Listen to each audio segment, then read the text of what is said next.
Hello and welcome to the Haryana study book Haryana group D paper 11 November 2018 evening shift का part 1। आइए शुरू करते हैं। क्वेश्चन नंबर 1 है, सोडा अम्ल अग्निशमकों में डैश प्रयुक्त होता है। ये हैं सोडा एसिड फायर एक्सटिंग्विशर जो होते हैं ना, जो आग बुझाने वाले सिलेंडर होते हैं, उनमें क्या प्रयुक्त होता है ये पूछा है। Sodium hydrogen carbonate, sodium carbonate, sodium chloride या सोडियम हाइड्रोक्साइड, बताइए। तो आपका जो सोडा एसिड फायर एक्सटिंग्विशर होता है उसमें आपका सोडियम हाइड्रोजन कार्बोनेट या सोडियम बाइकार्बोनेट भी इसको बोलते हैं, ये यूज़ होता है। और दूसरा क्या चीज़ यूज़ होता है, ये होता है आपका sulphuric acid H2SO4 sulphuric acid. ठीक है, आइए नेक्स्ट क्वेश्चन करते हैं। शिवालिक पहाड़ियाँ हरियाणा के डैश भाग में हैं, बताइए कौन से भाग में है। उत्तर पूर्वी, उत्तर पश्चिमी, दक्षिण पूर्वी, दक्षिणी पश्चिमी। आप सबको पता होगा शिवालिक पहाड़ियाँ हरियाणा के उत्तर पूर्वी भाग में। अगर उत्तर भाग आता उत्तर पूर्वी ना होता तब भी सही था, ठीक है। उत्तरी भाग में भी लिख सकते थे ना। अगर उत्तर पूर्वी ऑप्शन में ना दिया होता और उत्तरी भाग होता तो आप इसको भी राइट आंसर करते उत्तरी को, ठीक है ना। Next question, question number 3, CXD EVF या क्वेश्चन मार्क है, फिर IRJ और KPL हेतु विकल्पों में से लुप्त पद ज्ञात कीजिए, बताइए। ये तीन लेटर्स के पेयर हैं, ठीक है ना। बताइए, देखिए इसको, देखिए ये C और D आ रहा है, C के बाद लास्ट में ऐसे E में F आ रहा है, तो यहाँ पर आपका क्या आना चाहिए, यहाँ आपका G और लास्ट में H आना चाहिए ना। बीच में क्या होगा, ये दो जगह पे आ रहा है, एक तो ऑप्शन बी में आ रहा है और ऑप्शन सी में, लेकिन बीच में क्या होगा उसके लिए चेक करते हैं। इसमें देखिए आप, जो वी है, वी से एक्स कितने लेटर आगे हैं, ये आपका 2 लेटर आगे हैं, VWX बीच वाला। ऐसे फिर अगर हम इसका चेक करेंगे बीच वाला, ये आर से, ये भी 2 लेटर आगे होगा, क्या होगा, RST होगा, GTH आपका राइट आंसर हो जाएगा, ठीक है। Option B is the right answer. Next question, question number 4, रोमांच खेल अकादमी यानी कि एडवेंचर स्पोर्ट्स एकेडमी डैश में स्थापित की गई है, बताइए कहाँ की गई है। भेड़डाना में, राखीगढ़ी, मोरनी या मुंदरी में। आपका राइट आंसर है सी, मोरनी पंचकुला में स्थापित की गई है, ठीक है। नेक्स्ट क्वेश्चन देखते हैं। क्वेश्चन नंबर 5, निम्नलिखित में से कौन सा एक समांतर श्रेणी बनाता है, बताइए। आपको एक क्वेश्चन हर सेट में आपको रिपीट मिलेगा, रिपीट पर रिपीट, ये मैंने हर बार करा चुका हूँ, ठीक है। मैंने आपको बताया जैसे ये नंबर रिपीट हो रहे हैं 1 1 2 2 3 3, तो इस तरह की कभी कोई भी सीरीज समांतर श्रेणी में आएगी ही नहीं, आपको चेक ही नहीं करना। और इसमें भी नंबर रिपीट हो रहा है 0.3 0.33 0.333, ठीक है, तो ये भी कभी नहीं होगी। आप इन दोनों में से चेक कर सकते हैं, सी या डी में से। आपको क्या चेक करना है, इन सभी के जो क्रमागत पद हैं उनके बीच में जो कॉमन डिफरेंस या शार्प अंतर होता है, जैसे डी बोलते हैं, वो चेक करना होता है, ठीक है। अगर वो सेम आता है तो समांतर श्रेणी है, वरना नहीं है, ठीक है। आइए चेक करते हैं पहले सी का। 1/4 - 1/2 कितना आएगा, ये आपका आ जाएगा, ये आपका आ जाएगा -1/4, ठीक है। ऐसे ही इसका चेक कर लिया, अब इन दोनों के बीच का चेक करेंगे, इन दोनों के बीच का, ठीक है। 1/8 - 1/4, ये क्या आ जाएगा, ये भी आपका -1/8 आ जाएगा, मतलब अलग आएगा। देखिए ये डिफरेंस और ये डिफरेंस अलग आ रहा है, तो ये समांतर श्रेणी में नहीं होगा, ठीक है। तो ऐसे ही आप ऑप्शन डी को चेक करते हैं, ऑप्शन सी तो है नहीं। ऑप्शन डी को चेक करते हैं। ये √5 है आपका, ठीक है। ये √20 है। देखिए √20 को हम क्या लिख सकते हैं, इसको हम 2√5 लिख सकते हैं। √45 को क्या लिख सकते हैं, लिख सकते हैं हमको 3√5 लिख सकते हैं। और √80 को हम क्या लिखेंगे, 4√5। और ये √5 है ही आपका, ठीक है। तो इन सब के बीच का डिफरेंस सेम ही होगा, क्या होगा, सबके बीच का डिफरेंस आपका √5 ही निकलेगा, ठीक है ना। तो आपका जो राइट आंसर हो जाएगा ऑप्शन डी हो जाएगा, ठीक है, ऑप्शन डी। चलो नेक्स्ट क्वेश्चन देखते हैं। श्रृंखला 125-227-810 में लुप्त पद ज्ञात करना है। देखिए ये सब क्यूब हैं, सब ये 1 का क्यूब है, ये 2 का क्यूब है, ये 3 का क्यूब है। तो ये किसका क्यूब होगा, ये 4 का क्यूब होगा, क्योंकि ये 5 का क्यूब है ना। तो 4 का क्यूब क्या होता है, 4 चौक 16 चौके 64। तो आपका राइट आंसर डी हो जाएगा। नेक्स्ट क्वेश्चन देखते हैं। देखिए ऊंचाई और दूरी का सवाल आ गया। एक सीढ़ी है 13 सेंटीमीटर लंबी और धरातल से 12 मीटर लंबी एक इमारत की खिड़की तक पहुंचती है। सीढ़ी के आधार की दीवार से दूरी कितनी है। चलो चेक कर लेते हैं।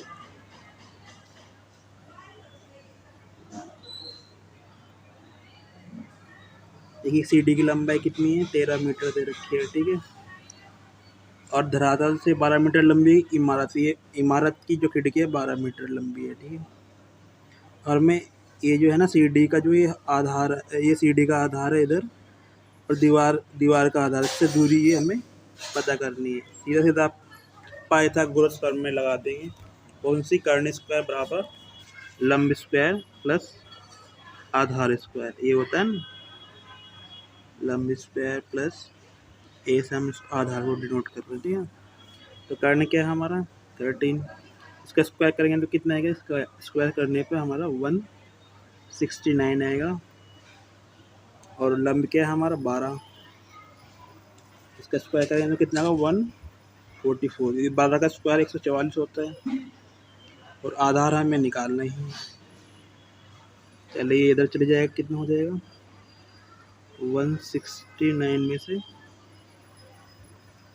144 घटाएंगे, कितना हो जाएगा, 2 में से 4 गए 5, 6 में से 4 गए 2, यानी कि जो हमारा ए स्क्वायर इक्वल टू क्या आ जाएगा 25, क्या आ जाएगा 25। ए इक्वल टू कितना आ जाएगा 5 आ जाएगा, ठीक है ना।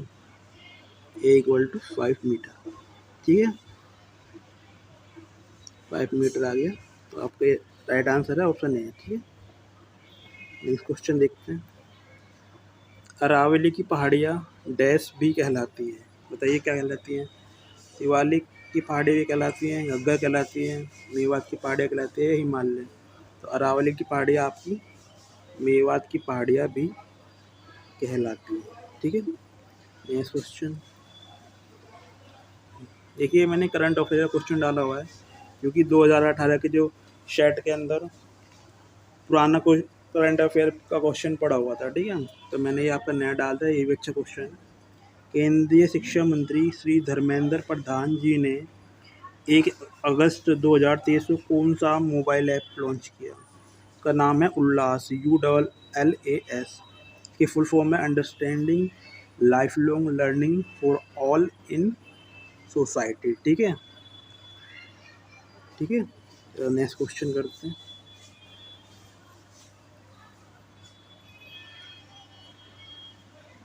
Next question number 10। Ayodhya Prasad गोयलिये ने उर्दू साहित्य में डैश से परिचय कराया, किससे कराया, दोहों से, कविता से, सोनेट से या शायरी से। तो आपका राइट आंसर है डी, शायरी से। देखिए कोई आपसे पूछे अयोध्या प्रसाद गोयलिये किस भाषा के कवि थे, तो ये आपके थे तो ये हिंदी भाषा के कवि। इन्होंने हिंदी भाषा में उर्दू साहित्य की समीक्षा की है ना। उर्दू लिखा तो उर्दू साहित्य के बारे में है, लेकिन हिंदी में लिखा है। उर्दू साहित्य की समीक्षा की है इन्होंने ना। अच्छा, इनका जन्म कहाँ पे हुआ था? इनका जन्म हुआ था आपका, ये हुआ था बादशाहपुर गुरुग्राम में। यहाँ पे बादशाहपुर गुरुग्राम में, ठीक है, गुरुग्राम। तो इनकी कुछ प्रसिद्ध किताबों के नाम थे शायरी, शायरी के नए दौर, नए दौर, और शायरी के नए मोड़ भी है ना। और इनकी और कुछ बुक भी थी, जिन खोजा तिन पाइयाँ, गहरे पानी पैट, कुछ मोती कुछ सीप, इस तरह से, ठीक है। चलो नेक्स्ट क्वेश्चन देखते हैं। क्वेश्चन नंबर 11 है, यदि रोड का कूट 38 है तो लाइट का कूट क्या होगा? निकाल लेते हैं, ROAD। इन सब के आगे इनके प्लेस वैल्यू रखकर जोड़ देंगे। ए की क्या होती है 1, डी की क्या होती है 4, ओ की क्या होती है 15, और आर की आपकी 18 होती है। टोटल कितना हो जाएगा ये? 8 5 13 14 4 18 का 88 लगे 138। यानी कि जो रोड की जो कूट बना रखा है इन्होंने, इनकी प्लेस वैल्यू को जोड़कर बना रखा है। ऐसे ही हम लाइट का निकाल लेंगे, LIGHT, ठीक है।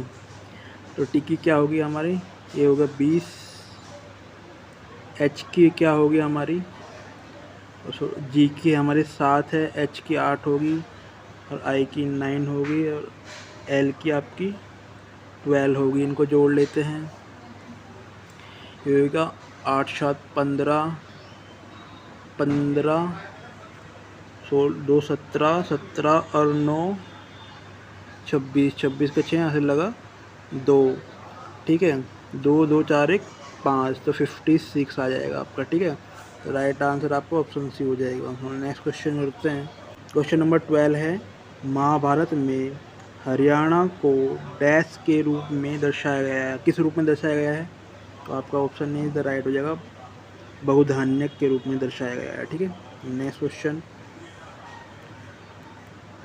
क्वेश्चन नंबर 13, यदि ए का अर्थ प्लस है, बी का अर्थ माइनस है, सी का अर्थ मल्टीप्लाई और डी का अर्थ डिवीज़न है, तो इसकी वैल्यू में फाइंड करनी है। चलो कर लेते हैं, 16 14 6 3 6, ठीक है।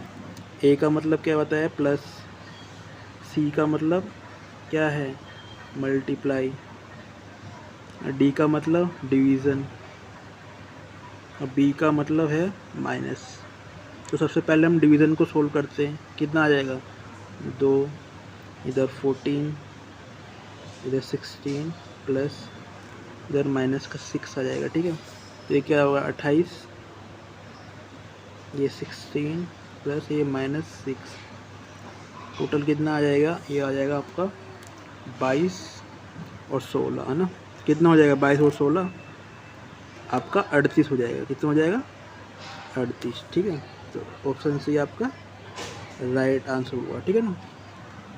तो नेक्स्ट क्वेश्चन देखते हैं। निम्नलिखित पर विचार कीजिए, निम्नलिखित पर विचार कीजिए और सही चुनिए, ठीक है जी। ए आपका ऑप्शन है, बराक नदी मणिपुर और मिजोरम में बहती है, बिल्कुल सही है। और साथ में आसाम में ही बहती है, अशोक में भी बहती है, ठीक है ना। ये राइट है। पटकाई, बूम, नागा पहाड़ियाँ और लुशाई निम्न पहाड़ियाँ हैं। निम्न मतलब छोटी पहाड़ियाँ हैं जो झूम कृषि करने वाले जनजातीय समूह द्वारा आवासित है। यानी कि यहाँ झूम कृषि करने वाले जनजातीय समूह रहते हैं, बिल्कुल सही है जी। अच्छा, जो ये जितनी पहाड़ियाँ है, पटकाई, बूम, नागा पहाड़ियाँ, लुशाई, ये आपके पूर्वांचल हिमालय में आती है। यानी कि नॉर्थ ईस्ट में जितने भी ज़्यादातर राज्य हैं जो पहाड़ियाँ हिमालय की, वो पूर्वांचल हिमालय के अंतर्गत ही आती हैं। ठीक है, जैसे आपका ये पटकाई बूम है, ये पटकाई बूम कहाँ पे है आपका, ये किस राज्य के अंदर पड़ता है? मिजोरम, मणिपुर है, मिजोरम, मणिपुर, आसाम हो गया आपका, अरुणाचल प्रदेश हो गया, है ना। ऐसे नागा पहाड़ियाँ नागालैंड में पड़ती है, नागालैंड, अरुणाचल प्रदेश, म्यांमार यहाँ पड़ती है। लुशाई पहाड़ियाँ भी आपकी मिजोरम और त्रिपुरा में पड़ती है। ठीक है। अच्छा, ये जो झूम कृषि होती है ये क्या होती है बताइए मुझे? झूम कृषि, ये झूम कृषि को हम स्लैश और बर्न कृषि बोलते हैं। यानी कि काट कर जलाने के बाद वनस्पतियों को हम, ये क्या करते हैं, पेड़ पौधे और वनस्पतियों को काट कर जला देते हैं और उसकी मिट्टी को साफ करके वहाँ से फिर खेती करते हैं ना, तो उसको स्लैश और बर्न कृषि भी कहते हैं। तो आपका सी दोनों सही है, राइट आंसर आपका सी हो जाएगा। ठीक है ना। नेक्स्ट क्वेश्चन देखते हैं, क्वेश्चन नंबर 15। प्रसिद्ध book the jungle book Madhya Pradesh के कान्हा बाग संरक्षण क्षेत्र से जुड़ी कहानी है, बाद में जिस पर 2016 में एनिमेटेड फिल्म भी बनी, जिसके लिए उसे ऑस्कर पुरस्कार भी मिला। ये किसके द्वारा लिखी गई है? ये आपकी रुडयार्ड किपलिंग के द्वारा लिखी गई है। चलो नेक्स्ट क्वेश्चन देखते हैं। दो सिक्के एक साथ उछाले गए, ठीक एक पश्च भाग आने की प्रक्रिया क्या है? पश्च मतलब टेल। आपको बता दो, दो सिक्के उछालते हैं तो 4 कंडीशन आती है, या तो दोनों को हेड आएगा, दोनों का टेल आएगा, एक का हेड आएगा, या फिर एक का हेड एक का टेल, या पहले का टेल दूसरे का हेड, इस तरह से आएगा ना। तो 4 कंडीशन होगी। जब पश्च भाग आने की कंडीशन, इसमें से कौन कौन से? एक तो ये होगी, एक ये होगी, इसे भी टेल आ रहा है, इधर भी टेल आ रहा है, तो टोटल कितनी कंडीशन होगी? ये आपकी 2 कंडीशन होगी। ठीक है, कुल कंडीशन में से 2 कंडीशन के अंदर आपका पश्च भाग आ रहा है, तो आपका आंसर क्या हो जाएगा? 1/2। ठीक है, option C right answer. Next question देखते हैं, क्वेश्चन नंबर 17। 2 सेंटीमीटर भुजा वाले 4 घन एक दूसरे से आसन्न जोड़े गए, परिणामी ठोस का पृष्ठ क्षेत्रफल ज्ञात कीजिए। ये इस तरह का क्वेश्चन हर सेट में आया है, इसमें कुछ नहीं है। आसन जोड़ने का मतलब है एक साथ ऐसे जोड़ के रख देते हैं उसको, 4 घन है, इनको हम आसन जोड़ेंगे ऐसे, मतलब लंबाई के अकॉर्डिंग जोड़ेंगे, तो क्या इनकी लंबाई बढ़ेगी, बस ये घना बन जाएंगे, है ना। जोड़ेंगे तो लंबाई बढ़ेगी 2 + 2 + 2 + 2, कितनी लंबाई हो जाएगी? ये आपकी 8 सेंटीमीटर हो जाएगी इनकी लंबाई। ठीक है, चौड़ाई इनकी 2 सेंटीमीटर रहेगी इस घनाभ की। ठीक है, ऊंचाई भी 2 सेंटीमीटर ही रहेगी। ठीक है ना। इसके बाद बस ये फॉर्मूला लगा देंगे हम, 2 ब्रैकेट में LB + BH + HL। L यहाँ पर लेंथ ऊंचाई लंबाई है, लेंथ, B से ब्रीथ है यानी कि चौड़ाई, और हाइट से ऊंचाई है ना, H। तो इसमें डाल देते हैं, फिर आगे करते हैं। ठीक है, चलिए डालते हैं इसके अंदर। के अंदर क्या आएगा? 8 × 16 और 2 × 2 + 2 × 8, तो ये कितना हो जाएगा? ये हो जाएगा आपका 16 32 और 36, यानी कि 72 सेंटीमीटर स्क्वायर। तो आपका राइट आंसर हो जाएगा ऑप्शन सी। ठीक है, चलिए नेक्स्ट क्वेश्चन देखते हैं, क्वेश्चन नंबर 18। तार तानकर बनाया गया एक लकड़ी का यंत्र जिसे एक तीर की सहायता से बजाया जाता है, क्या कहलाता है बताइए? चिमटा, ड्रम, डमरू या सारंगी? तो वो सारंगी कहलाता है। ठीक है, आपने देखा भी होगा। ठीक है, next question, question number 19। Harappa घाटी स्थलों में निम्नलिखित में से कौन सा हरियाणा में प्राचीनतम है? बताइए, सबसे पुराना हड़प्पा स्थल कौन सा है हरियाणा के अंदर? तो आपका ये है ऑप्शन ए बेलडाना। बेलडाना कहाँ है? फतेहाबाद में। ठीक है, ये लगभग 5000 साल से भी अधिक पुराना बताया जाता है, ठीक है ना। चलो नेक्स्ट क्वेश्चन देखते हैं। आपको समीकरण दिया है एक्स स्क्वायर माइनस ब्रैकेट में √2 + 1 × एक्स प्लस √2 = 0। इसका हल निकालना है, कर लेते हैं। पहले इस ब्रैकेट को अंदर खोल लेते हैं, ठीक है ना। एक्स स्क्वायर एक्स की इसमें मल्टीप्लाई करेंगे √2 में, कितना आ जाएगा माइनस √2 एक्स आ जाएगा, ठीक है। और 1 में करेंगे तो भी माइनस एक्स आ जाएगा, ठीक है ना, ठीक है। और ये प्लस का √2 रहेगा, ये = में आपका 0 रहेगा। यहाँ से मैं एक्स कॉमन ले लेते हैं, एक्स माइनस √2 बच जाता है। यहाँ से भी हम एक्स कॉमन ले लेंगे, हम -1 कॉमन ले लेंगे, ठीक है। इसमें से क्या बच जाएगा अंदर, एक्स माइनस √2 = में 0, ठीक है। तो यहाँ से 2 फैक्टर आ गए, एक तो ये x माइनस √2 और एक x माइनस 1। x माइनस 1 = 0 यानी कि x = 1 आ गया। दूसरा आपका x माइनस √2 = 0 यानी कि s = √2 आ गया आपका, ठीक है ना। चलिए, तो आपका राइट आंसर हो गया ऑप्शन सी, √2 और 1, ठीक है। नेक्स्ट क्वेश्चन देखते हैं। प्रतिवर्ष जल दिवस डैश को मनाया जाता है, बताइए कब मनाया जाता है। प्रतिवर्ष जल दिवस कब मनाया जाता है, बताइए। 22 मार्च, 22 अप्रैल, 22 मई या 22 जनवरी, बताइए। ये मनाया जाता है आपका 22 मार्च को, ठीक है।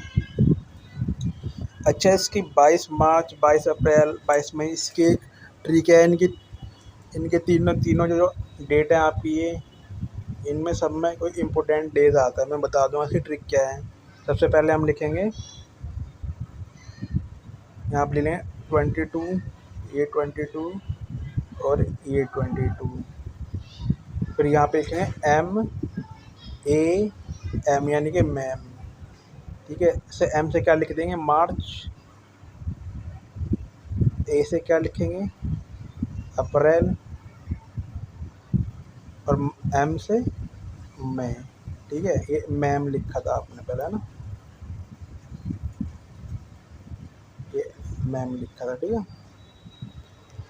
और फिर लिखेंगे हम, क्या लिखेंगे, फिर हम लिखेंगे आपका WEB।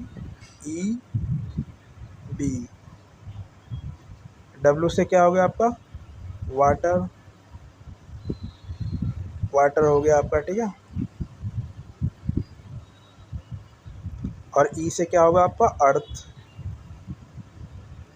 और B से क्या होगा आपका, बायोडाइवर्सिटी यानी कि जैव विविधता, जिसको बोलते हैं जैव विविधता, ठीक है ना, जैव विविधता, बायोडाइवर्सिटी इसको बोलते हैं। तो हमको क्या याद करना है, 22 तारीख याद करनी है। MAM यानी कि मार्च अप्रैल मई, और WEB, ये 3 चीज़ याद करनी है हमें, ठीक है। इससे हमें 3 दिवस याद हो जाएंगे। इधर जल दिवस हो जाएगा 22 मार्च का, वाटर लिखा है इधर। और 22 अप्रैल का विश्व पृथ्वी दिवस हो जाएगा, अर्थ लिखा है।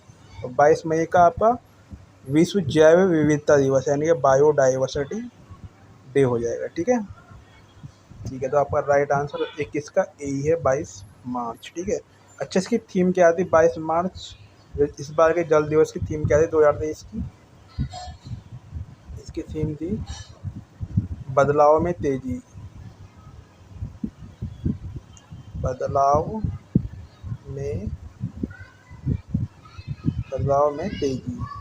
और इंग्लिश में बोलेंगे तो इसको एक्सेलरेटिंग द चेंज, ये थी 2023 की विश्व जल दिवस की थीम, ठीक है। तो नेक्स्ट क्वेश्चन करते हैं।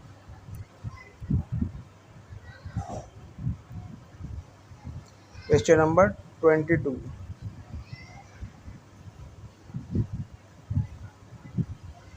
निम्नलिखित में से किस आयोग या योजना ने स्वतंत्रता आंदोलन के दौरान उप महाद्वीप के त्रिस्तरीय संघ की संस्तुति की थी? बताइए किसने की थी? वेवेल योजना, क्रिप्स मिशन, कैबिनेट मिशन या अगस्त प्रस्ताव? देखिए मैं इसका सभी ऑप्शन की मैं आपको व्याख्या बताऊंगा, ठीक है ना। चलिए बताइए। देखिए जो कैबिनेट मिशन था ये हमारे भारत में कब आया था? ये आया था मार्च 1946 में। कब आया था? मार्च 1946 में। अच्छा, जो ये त्रिस्तरीय संघ की बात कर रहा था, ये कौन कौन से तीन स्तर थे आपके? इसमें पहला जो स्तर था उसका था तो नाम था संघीय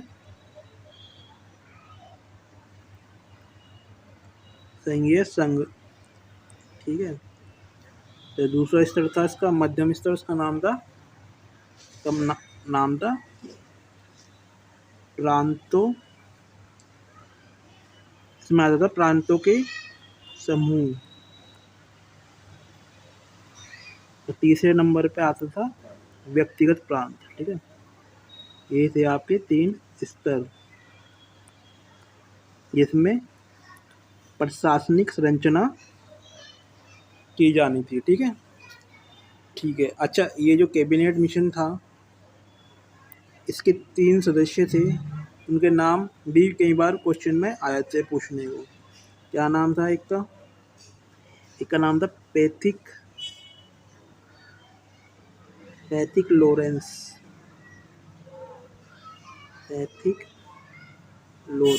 ठीक है। और एक दूसरा था आपका स्टैफर्ड क्रिप्स जिसको बोलते हैं ना। और तीसरा था आपका एवी अलेक्जेंडर करके, एवी अलेक्जेंडर,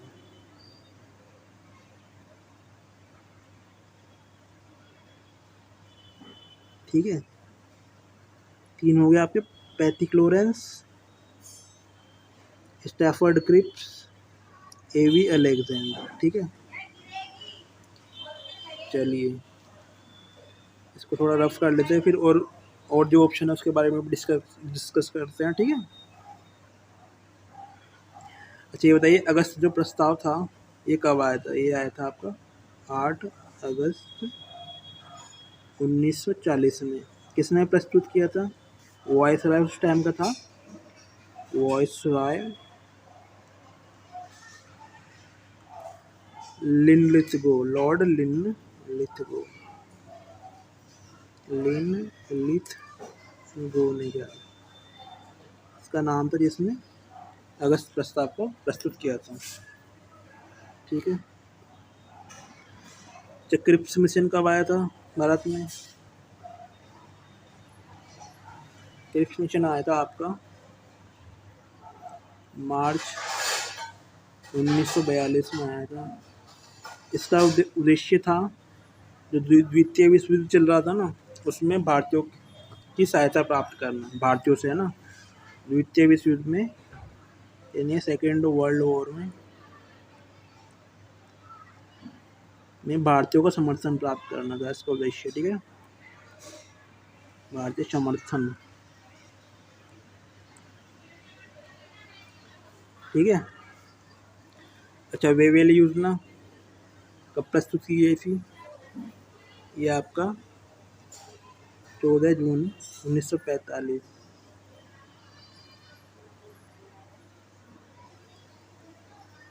ठीक। अच्छा, इसी में जुड़ा हुआ एक और क्वेश्चन है।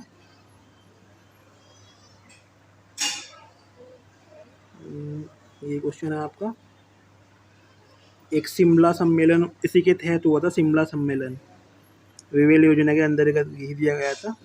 शिमला सम्मेलन ये कब हुआ था?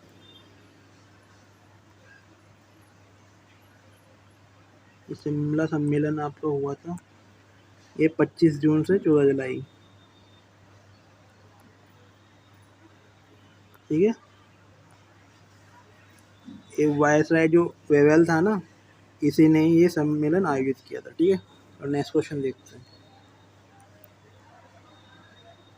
क्वेश्चन नंबर 23, भारत में स्थानीय स्वशासन के बारे में निम्नलिखित में से कौन सी व्याख्या सत्य है?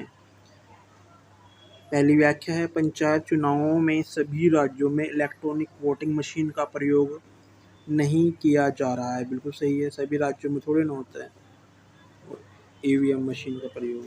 ठीक है। दूसरी व्याख्या है, भारत में स्थानीय स्वशासन के जनक लॉर्ड रिपन को माना जाता है। ये भी बिल्कुल सही है, यानी कि आपके ए और बी दोनों सही है, यानी कि ऑप्शन सी आपका सही है। आंसर आपका ऑप्शन सी है। नेक्स्ट क्वेश्चन देखते हैं। घड़ी डैश का प्रयोग करके बनाए जाते हैं, बताइए। मशीन का, प्लास्टिक का, कांच या पहिया या चौक? राइट आंसर आपका डी होगा। नेक्स्ट क्वेश्चन, हरियाणा शब्द का प्राचीन संदर्भ किस ग्रंथ में पाया जाता है, बताइए। हरियाणा शब्द का प्राचीनतम संदर्भ ये आपका पाया जाता है चहामान में। चहामान आंसर, ठीक है। नेक्स्ट क्वेश्चन देखते हैं। क्वेश्चन नंबर 26, एक अवतल दर्पण द्वारा बना प्रतिबिंब आभासी, सीधा और वस्तु से बड़ा है, तो वस्तु का स्थान कहाँ होगा, बताइए। वस्तु का स्थान कहाँ होगा? ये होगा आपका ध्रुव और मुख्य केंद्र के बीच में। ऐसे ये भी एग्जैक्ट क्वेश्चन नहीं है, मतलब आंसर नहीं है, इसका एग्जैक्ट आंसर होगा, ये देखिए, ये आपका अवतल दर्पण है जिसमें पॉलिश बाहर की तरफ होती है। ठीक है, ये आपका ध्रुव है, इसको हम पी से डिनोट कर रहे हैं। ठीक है, ये आपकी फोकस दूरी है, ये आपका वक्रता केंद्र, सेंटर ऑफ कर्वेचर। ठीक है, वस्तु यहाँ पे रखी होती है, यानी कि एग्जैक्ट कहाँ रखी होती है? फोकस ध्रुव और फोकस दूरी के बीच में रखी होती है। किसके बीच में? ध्रुव और फोकस दूरी के बीच में, क्योंकि ऑप्शन में दिया नहीं, ये बोला है वक्रता मुख्य केंद्र और ध्रुव के बीच में रखी होती है, तो ये भी सही है, कोई दिक्कत नहीं है। ध्रुव और फोकस बिंदु के बीच में, बिंदु के बीच में, ये एग्जैक्ट है एकदम। इसकी पोजीशन कहाँ पे बनेगी? ये बनेगी आपकी दर्पण के पीछे और वस्तु से बड़ी बनेगी। ठीक है, आभासी बनेगी। देखो, जो भी दर्पण के पीछे बनेगी वो आभासी बनती है, सीधी बनती है। ठीक है, और नेक्स्ट क्वेश्चन करते हैं। अच्छा, अवतल दर्पण के और उत्तल दर्पण के मैंने आपको क्वेश्चन कहा रखे हैं पहले भी, वो भी देख लेना। अवतल दर्पण में केवल यही एक कंडीशन होती है, जो ये कंडीशन ध्रुव और फोकस के बीच में कोई वस्तु रखी है तभी ये केवल आभासी और सीधा बनता है, वरना 5 जो बाकी कंडीशन होती है उसमें ये हमेशा क्या बनेगा? वास्तविक और उल्टा बनता है। ठीक है ना, याद रखना। नेक्स्ट क्वेश्चन, गेहूं की कृषि के संबंध में निम्नलिखित कथनों पर विचार करें और सही विकल्प चुनें। तो पहला विकल्प है आपका, गेहूं को अति भारी वर्षा और अति उच्च तापमान की जरूरत होती है। ये तो गलत बात है, ये तो होती नहीं है।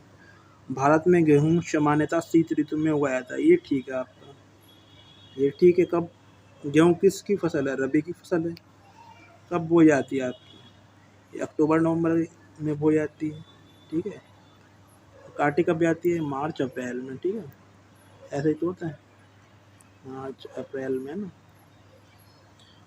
अच्छा, तो गेहूं के लिए जो कंडीशन होती है, उपयुक्त कंडीशन ये होती है आपकी,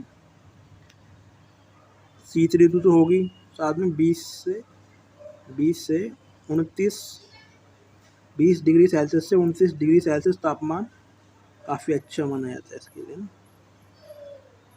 तापमान। ठीक है ना, मतलब ज़्यादा तापमान नहीं और शीत ऋतु। ठीक है ना, ये इसके लिए उपयुक्त है। चलो नेक्स्ट क्वेश्चन देखते हैं।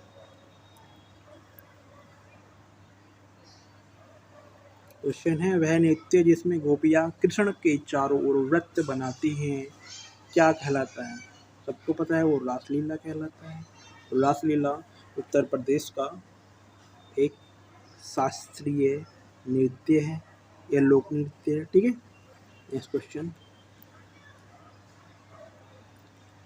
2x + 4y = 8, 8x + ay = 32 समीकरण समान सीधी रेखा को दर्शाते। देखिए मैंने आपको पहले भी जितने भी सेट में क्वेश्चन आए हैं जो समान सीधी रेखा को दर्शाते हैं तो उनकी इक्वेशन भी हमेशा समान होती है, इसलिए हम उनको कंपेयर करके देखते हैं, आपका आंसर निकल जाता है। एक ही वैल्यू याद करनी है। चलो पहली इक्वेशन लिखते हैं 2x + 4y = 8। दूसरी इक्वेशन दी है आपको 8x + ay = 32। इसमें क्या मल्टीप्लाई कर लेंगे? हम उसको 4 मल्टीप्लाई कर लेते हैं क्योंकि हमें दूसरी जो समीकरण है उसके बराबर ये समीकरण होना चाहिए बिल्कुल सेम, क्योंकि ये समान सीधी रेखा को दर्शा दोनों को दोनों। ठीक है, तो क्या हो जाएगा 8x + 16y = 32। देखिए इसको कंपेयर करेंगे 32 8x 16y और ay, तो a की जगह क्या आ रहा है आपका, a के बराबर 16 आ रहा है, तो आंसर आपका ऑप्शन बी हो जाएगा। ठीक है, नेक्स्ट क्वेश्चन। मानव और पादप कोशिकाओं दोनों में वायवीय यानी कि एरोबिक रेस्पिरेशन वायवीय श्वसन में उत्पाद यानी क्या बनता है जब मानव और पादप कोशिकाओं में वायवीय श्वसन होता है? तो देखिए आपको तीनों चीज़ बनती हैं, कार्बन डाइऑक्साइड, जल और एटीपी। एटीपी ऊर्जा की एक फॉर्म होती है ना बनने वाली। ठीक है ना, चलो तो आपका क्या हुआ, ऑप्शन डी हो जाएगा उक्त सभी आंसर, है ना। नेक्स्ट क्वेश्चन देखते हैं।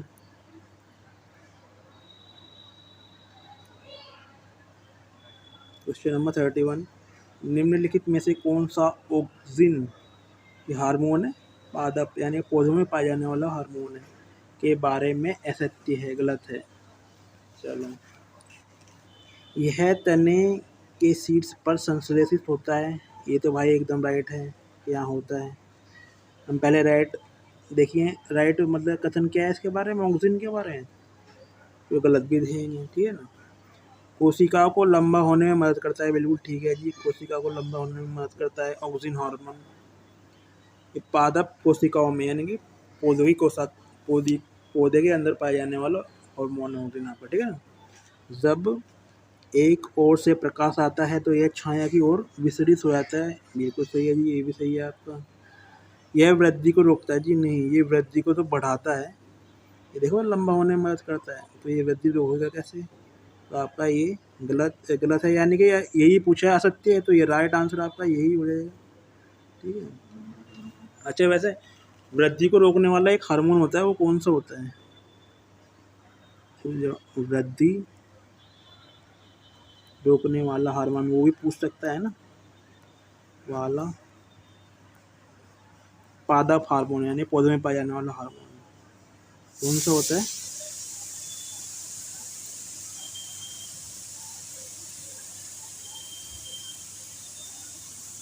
का नाम होता है ABA यानी कि एब्सिसिक एसिड। क्या होता है? एब्सिसिक एसिड होता है, एब्सिसिक एसिड बोलते हैं इसको। ठीक है ना। ये पौधों में वृद्धि को रोकता है, यानी बीजों को सुसुप्त अवस्था में रखता है ये। ठीक है। अच्छा, एक साइटोकाइनिन हार्मोन भी होता है इसके अंदर, उसका काम क्या होता है? साइटोकाइनिन, इसका काम होता है आपका कोशिका विभाजन। क्या होता है? कोशिका, ये सब इम्पोर्टेंट है, आप लिख सकते हैं इसको, कोशिका विभाजन। ठीक है। नेक्स्ट क्वेश्चन करते हैं। भिवानी नहर डैश से निकाली गई है, बताइए कहाँ से निकाली गई है?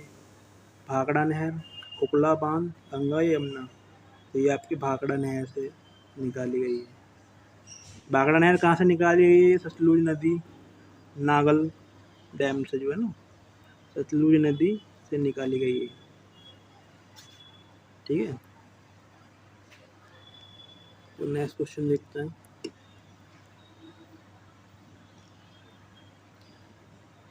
निम्नलिखित में से कौन सा कथन भारत में केंद्र और राज्यों के बीच में शक्तियों के बंटवारे के बारे में सत्य है? ठीक है, पहला कथन देखते हैं, अविशिष्ट शक्तियाँ केंद्र सरकार में निहित होती है। बिल्कुल जी, जो केंद्र सरकार के पास विशिष्ट शक्तियाँ होती है जो राज्य सरकार के पास नहीं होती है। आपका ऑप्शन ए राइट है। तो आपका ऑप्शन बी देखते हैं, विधायी, प्रशासनिक और वित्तीय क्षेत्रों में शक्तियों के बंटवारे की योजना संविधान की 7वीं अनुसूची के अंतर्गत दी गई है। बिल्कुल दी गई है जी। मतलब शक्तियों के बंटवारे के बारे में जो जो कार्य जिन पर मतलब राज्य सरकार, केंद्र सरकार और दोनों सरकार कानून बना सकती है, वो सब 7वीं अनुसूची में दिए हैं। राज्य सूची दी गई है इसके अंदर 7वीं अनुसूची में कौन कौन सी राज्य है सूची है, केंद्र सूची है और समवर्ती में दोनों कानून बना सकते हैं। ठीक है ना, केंद्र सूची है, एक समवर्ती सूची है। ठीक है ना, ये 7वीं अनुसूची, ये भी ठीक है आपका। तो यानी कि सी, ए और बी दोनों सही है ना, तो राइट आंसर आपका यही होगा। तो नेक्स्ट क्वेश्चन,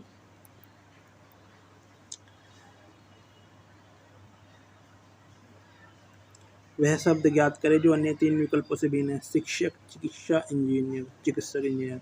देखो ये तीनों क्या है, व्यवसाय हैं। क्या है? व्यवसाय। लेकिन गृहिणी एक व्यवसाय नहीं है, तो आपका राइट आंसर डी हो जाएगा। ठीक है, नेक्स्ट क्वेश्चन देखते हैं।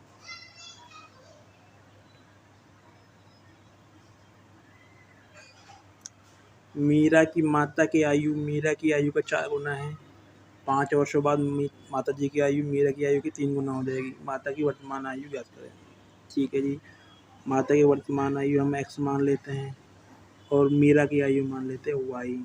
ठीक है, तो वर्तमान कंडीशन क्या दे रखी है कि माता की आयु मीरा की आयु की 4 गुना है। कर देते हैं 4 गुना। ठीक है, तो 5 वर्ष बाद क्या हो जाएगा, ये माता की आयु भी 5 वर्ष बढ़ेगी और हमारी मीरा की आयु भी 5 वर्ष बढ़ेगी। कंडीशन क्या हो जाएगी कि मीरा की जो 5 वर्षों बाद माता की जी की आयु मीरा की आयु की 3 गुना हो जाएगी। चलिए जी 3 गुना कर देते हैं। अब इसको सोल्व कर लेते हैं। ठीक है, x plus 5 equal to 3y plus 15। ठीक है, यहाँ से हम y की वैल्यू डाल देंगे यहाँ से। ठीक है, y इक्वल टू क्या रखनी है, x/4 यहाँ पे रख लेंगे 3x/4। इधर प्लस में 15 हो जाएगा, इधर x प्लस 5। ठीक है, स्पेस कम है थोड़ा, इसको मिटो देते हैं फिर आगे करते हैं। ठीक है, चलिए जी। ठीक है, ये क्या हो जाएगा, ये इधर से इधर आ जाएगा x माइनस 3x/4। 5 इस तरफ आ जाएगा राइट हैंड साइड में, कितना हो जाएगा 10 हो जाएगा ये ना। चलो जी, ये कितना हो जाएगा, ये हो जाएगा आपका x/4 हो जाएगा और ये हो जाएगा आपका 10। तो आपका x बराबर क्या हो जाएगा 40। तो यानी कि मीरा जी की माता की आयु कितनी है, वर्तमान आयु 40। ठीक है, नेक्स्ट क्वेश्चन देखते हैं। हरियाणा के डैश जिले में ब्रह्म सरोवर स्थित है, बताइए किसमें है। सबको पता है थानेश्वर कुरुक्षेत्र में है। नेक्स्ट क्वेश्चन,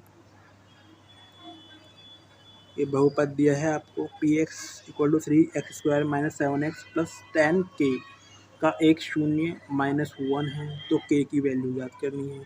तो x की जगह आप सीधा -1 रख देंगे इस इक्वेशन के अंदर जो ये दी हुई है इतनी है। चलो रख देते हैं 3 -1 का स्क्वायर -7 इंटू -1 प्लस 10 के इक्वल टू 0 के बराबर है, क्योंकि -1 इसका शून्य है ना। कितना हो जाएगा ये 3 हो जाएगा। ये कितना हो जाएगा, प्लस हो जाएगा, माइनस माइनस प्लस, तो प्लस 10 के इक्वल टू 0। इधर भी 10 के, इधर 10 है, इधर माइनस का 10 के हो जाएगा, ठीक है। तो 10 से गया 10, ठीक है। तो क्या हो जाएगा, के इक्वल टू ये -1 इधर हो जाएगा, -1 हो जाएगा, ठीक है। के इक्वल टू -1, ठीक है। राइट आंसर आपका बी हो जाएगा, ठीक है। चलिए नेक्स्ट क्वेश्चन देखते हैं। हर्षवर्धन की मृत्यु के बाद डैश राजाओं ने कन्नौज पर शासन किया, बताइए। मुगलों ने किया, ब्रिटिश ने किया, प्रतिहार या चोल ने किया। ये आपका है ऑप्शन सी, प्रतिहार वंश ने किया। और देखिए हर्षवर्धन पुष्यभूति वंश का राजा था। 606 से 647 ईस्वी तक इसने थानेसर पर शासन किया था ना। इसकी मृत्यु के बाद फिर प्रतिहार वंश आए थे, ठीक है, ठीक है। नेक्स्ट क्वेश्चन, नेक्स्ट क्वेश्चन है, निम्नलिखित में से कौन सा एक शरीर के बाहर खाद्य पदार्थों का अपघटन यानी कि उसको तोड़ता है फिर उससे अवशोषित यानी कि खाता है वाले जीवों का उदाहरण नहीं है, नहीं पूछा है। पहले हम देख लेते हैं कौन सा है। तो ब्रेड, फफूंदी, जी हाँ ये बिल्कुल अपघटन करके फीडिंग करता है, खाता है, अवशोषित करता है। ईस्ट भी, ईस्ट यानी कि जो खमीरा होता है ना, खमीरा आपने देखा खमीर जिसको बोलते हैं, ये बेकिंग इंडस्ट्रीज में इसका प्रयोग होता है। तो ये भी आपका अपघटन करके ही अवशोषित करता है। मशरूम भी एक तरह का फफूंदी होता है, ये भी इस तरह से काम करता है, ठीक है। तो कौन सा नहीं है ये पूछा है, तो अमरबेल नहीं है। तो आंसर आपका क्या हो जाएगा, अमरबेल, यानी कि ऑप्शन डी, ठीक है। Next question, question number 40 sorry. Ambala dash के लिए प्रसिद्ध है, तरबूज, आम, कटहल, सेब। तो ये है सबसे ज़्यादा आम के लिए प्रसिद्ध है, सबसे ज़्यादा आम के लिए। नेक्स्ट क्वेश्चन, निम्नलिखित में से कौन सी एक यांत्रिक तरंग है, बताइए। गामा किरणें, एक्स किरणें, ध्वनि तरंगे या रेडियो तरंगे। देखो जो यांत्रिक तरंगे होती है ना, उनको चलने के लिए यानी कि उनको संचरित होने के लिए, चलने के लिए माध्यम की आवश्यकता पड़ती है, चलने के लिए माध्यम की आवश्यकता होती है,